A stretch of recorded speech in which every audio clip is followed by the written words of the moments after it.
আলহামদুলিল্লাহ, দেখতে দেখতে ঢাকা থেকে রংপুর যে 4 লেনের মহাসড়ক, সেই কাজ প্রায় শেষের দিকে।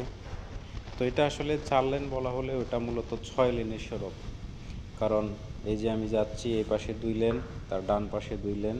এটি ছাড়াও আরও দুই পাশে দুটো আলাদা সার্ভিস লেন রয়েছে, যেটা ঢাকা চট্টগ্রাম মহাসড়কেও নেই। কাজে এটিকে আসলে 6 লেনের রাস্তাই বলা যায়।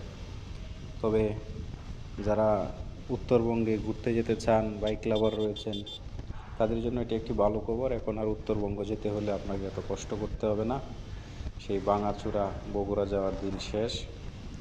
এখন ঢাকা থেকে অনায়াসে আপনারা রংপুর পর্যন্ত চলে যেতে পারবেন। কারণ এখানে রাস্তাটি যেহেতু নতুন, আগে 2 লেন ছিল, এখন 6 লেন হয়ে গিয়েছে। কাজে হঠাৎ করে সেভাবে গাড়ি ঘোড়া বেড়ে যায় নাই। তো এখন যে গাড়ি ঘোড়া রয়েছে সেগুলো মনেই হবে না যে গাড়ি ঘোড়া, বেশিরভাগ সময় ফাঁকাই থাকে।